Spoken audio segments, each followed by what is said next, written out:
इतिहास में कुछ पल ऐसे होते हैं जो इंसान नहीं चुनता, ब्रह्मांड खुद भेजता है। जुलाई में खोजा गया एक धूमकेतु जो हमारे सौर मंडल से भी पुराना है, जो किसी दूसरे तारा प्रणाली से आया और अब हमारे सिर के ऊपर से गुजर रहा है। इसका नाम है 3i एटलस। 3i एटलस खगोल विज्ञान के पूरे इतिहास में खोजा गया सिर्फ तीसरा इंटरस्टेलर कॉमेट है। लेकिन ये बाकी दोनों से अलग कैसे है, ये हम आपको बताते हैं। दरअसल ये पहला ऐसा इंटरस्टेलर कॉमेट है जो इतना चमकीला है, शौकिया टेलीस्कोप से भी इसे देखा जा सकता है और इस वक्त नॉर्दर्न हेमिस्फीयर में ये साफ दिखाई दे रहा है। आपको बता दें कि 19 दिसंबर को ये पृथ्वी के सबसे नजदीक पहुंचा था।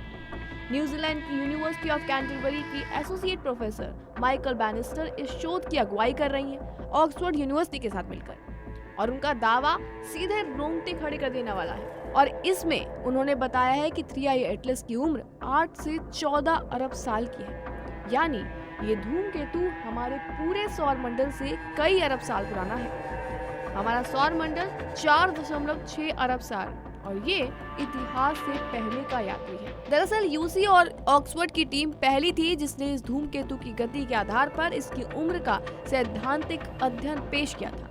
खोज के सिर्फ कुछ दिन बाद ये काम ऑक्सफोर्ड के एक मॉडल पर आधारित है जो बताता है कि इंटरस्टेलर ऑब्जेक्ट्स कैसे बनते हैं, आकाशगंगा में कैसे यात्रा करती हैं और उनकी संरचना कैसी होती है। दरअसल प्रोफेसर बैनिस्टर के शब्दों में कहें तो 3i एटलस है एक धूल भरी छोटी बर्फ की गेंद, लेकिन इसकी केमिस्ट्री बिल्कुल साधारण नहीं है। टीम ने इसमें निकल और आयरन के असामान्य रूप से समृद्ध संकेत देखे जो हमारे सौर मंडल के धूमकेतुओं से मेल नहीं खाते। यह हमें बता रहा है कि यह किसी बेहद अलग और बेहद प्राचीन तारा पर्यावरण में बना है। ये धूमकेतु एक संदेश है उस तारे से जो शायद अब अस्तित्व में भी नहीं है।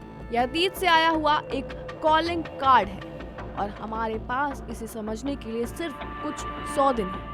स्पष्ट कर दिया गया है कि पृथ्वी को कोई खतरा नहीं है। ये पृथ्वी से सूर्य की दूरी से भी लगभग 2 गुनी दूरी पर रहेगा। आगे चलकर दुनिया का सबसे शक्तिशाली सर्वे टेलीस्कोप भी हो सकता है। हालांकि इसी बीच आपको ये भी बता दें कि ये रेडियो सिग्नल भेजने लगा है और अब ऐसा माना जा रहा है कि इससे कुछ बड़ा रहस्य सामने आने वाला है। दरअसल हवा में स्थित एटलस सर्वे सिस्टम पे एक असामान्य वस्तु पकड़ में आई थी और इसका नाम पहली नजर में एक कॉमेट था, लेकिन कैलकुलेशंस कुछ और कहने लगी। ये ऑब्जेक्ट 1 लाख किलोमीटर प्रति घंटे से भी ज्यादा की स्पीड से चल रहा था और इसकी ऑर्बिट बंद नहीं हुई है। ये हाइपरबोलिक है, यानी ये यहाँ का है ही नहीं। हालांकि इसके अलावा आपको ये भी बता दें कि नेचुरल प्रोसेसेस रेडियो तरंगे पैदा कर सकती है, लेकिन इतनी इंटेंसिटी और इतनी रेगुलरिटी ये सवाल खड़े कर रही है कि संकेत अब भी 3i एटलस से जुड़ा हुआ है और यहीं से शुरू हो रही है वैश्विक हलचल। और पूरा के पूरे नासा का ग्रह रक्षा कोऑर्डिनेशन ऑफिस अपने प्रोटोकॉल एक्टिव कर रहा है। 24/7 ट्रैकिंग चल रही है। कक्षा की हर छोटी सी चीज पर नजर रखी जा रही है, कोई भी हलचल मिस ना हो। हालांकि हबल स्पेस टेलीस्कोप, चिली का वेरी लार्ज टेलीस्कोप, दुनिया भर की ऑब्जर्वेटरी, सबकी निगाहें एक ही लक्ष्य पर टिकी है और वो है 3i एटलस। हालांकि क्या लगता है आपको इस खबर के बारे में? कमेंट सेक्शन में अपनी राय जरूर दें और देखते रहें जी न्यूज़।